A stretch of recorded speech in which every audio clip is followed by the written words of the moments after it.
Today we're going to be talking about feeling it real. I know that a lot of people have a problem with feeling it real because some people can't get into that mindset or that emotion of feeling it real, but trust me, you can do it.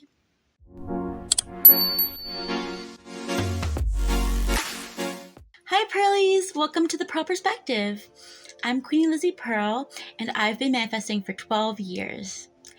I am the best naturally powerful master manifestor of all the best, and I want to help you manifest your best life that you desire, dream of, and deserve. Please like and hype this video for good luck, and subscribe for more glow up, level up, and success content. So in today's video, we're going to be talking about how to feel it real. What is feeling it real? Well, there's a few different things that we can define feel it real with. The first one is feeling the emotion in our mind and in our heart and in our body. This is actually feeling that emotion, actually feeling the state of gratitude, the feelings of excitement, the feelings of joy. That is the first definition for feeling it real.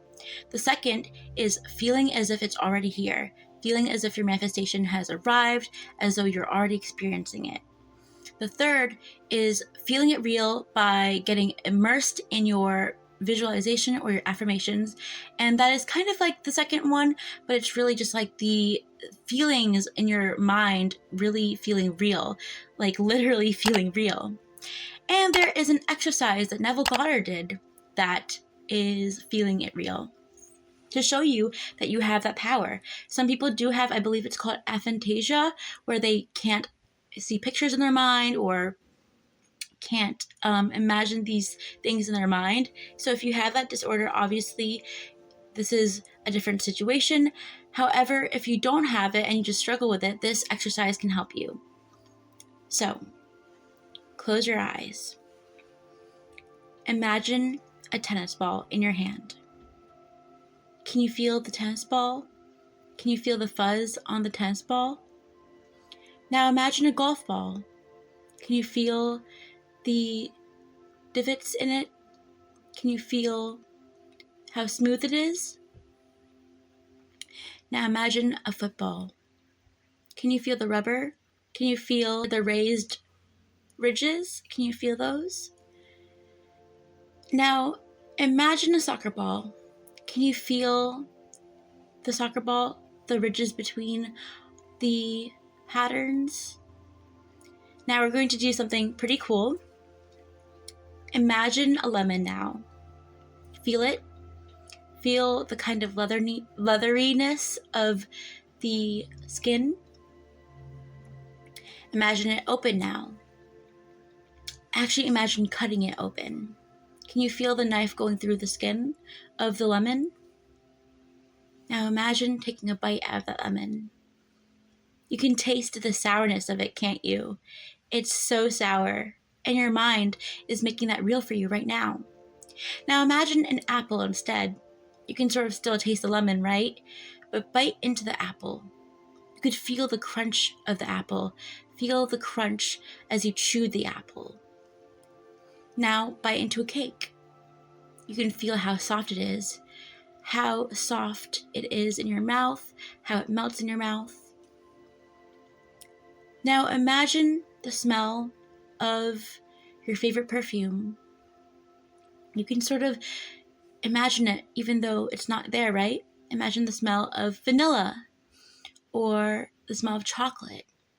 Even though you aren't able to actually witness chocolate and vanilla around you right now, you are able to sort of smell it. It's not exactly smelling it like you would if it was right in front of you, but you have the sensation of smelling it even though it's not there. Now open your eyes.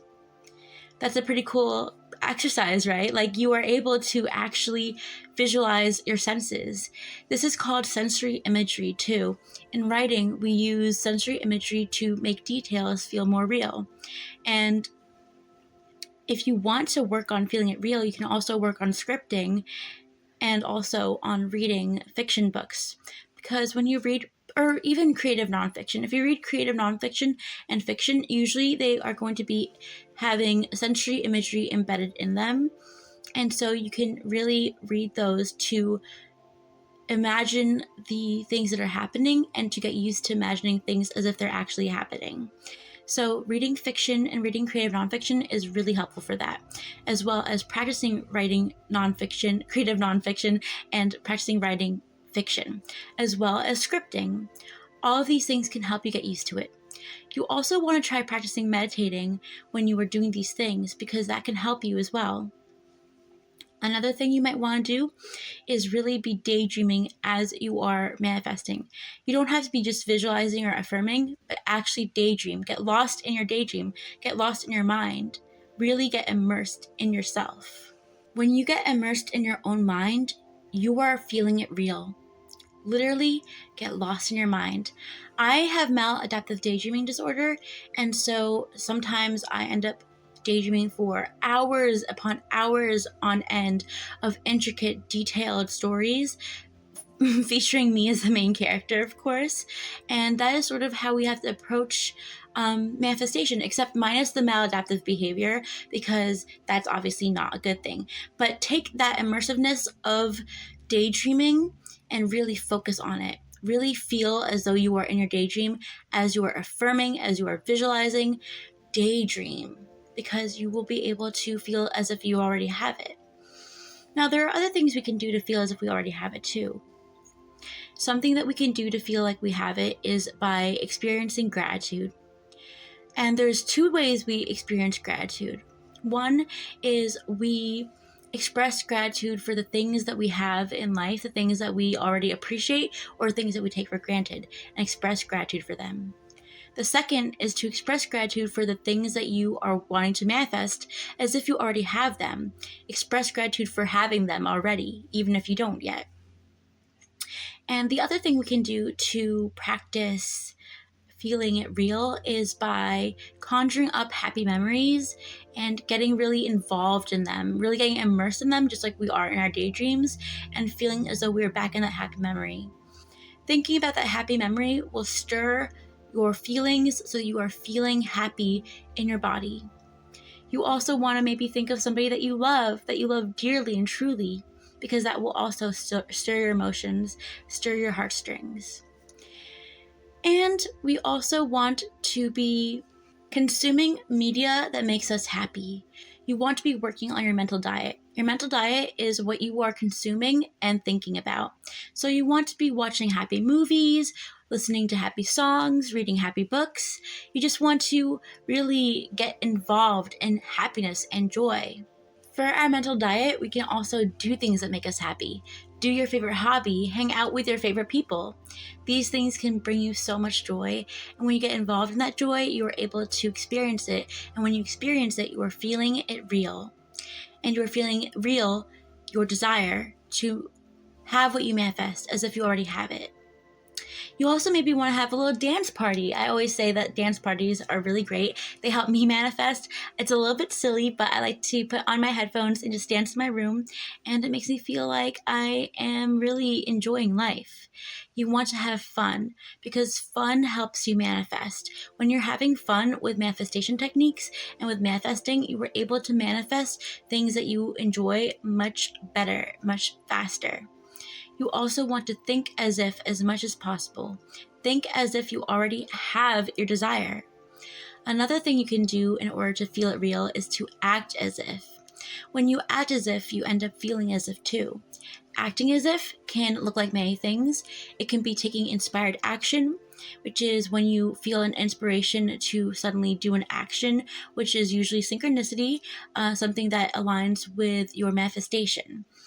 And you could take aligned action, which is going out of your way to do actions that you think you would have or you would do once you have your manifestation. You also want to do things like, this is the example I bring up all the time, but it's because it's one of my favorite examples. You want to buy yourself a ring, like a little promise ring, or buy yourself roses and chocolates if you are trying to manifest love. Another thing you can do is to dress like you are going to be a successful person. If you are wanting to be, let's say, a lawyer, for example, dress in suits. You want to dress as the role of the person you want to be. You could take up an alter ego in that way, and we're going to be going into alter egos in another video as well. But you really want to just be really experiencing your desire before you already have your desire. Because remember, what we are, we attract to us. And when we are aligned with something, we attract it to us. And when we assume that we have it already before we even have it, it's attracted to us. So don't chase, attract, and feel it real. Another thing you can do, quick little other exercise, close your eyes and imagine tying your shoelaces. This is an exercise by Joseph Allais. Or open your eyes and look at your hands. My nails are not done on this hand. Look at your hands and close your eyes and imagine that you're still looking at your hands. It's almost like you can see through your eyelids, right? These are ways that you can feel it real. You can feel it through your emotions, through your body, through your mind. So feel it real and manifest everything you want. Thank you so much for watching this video. Please like if it was helpful and comment the affirmation down below. I experienced my desires exactly the way I want to. Also, answer the question of the day down below. What is something that you can feel most real to you? Like when you imagine feeling it real, what do you imagine? Thank you again for watching, and remember that you are the best naturally powerful master manifestor of all the best, and you are our next success story. Bye!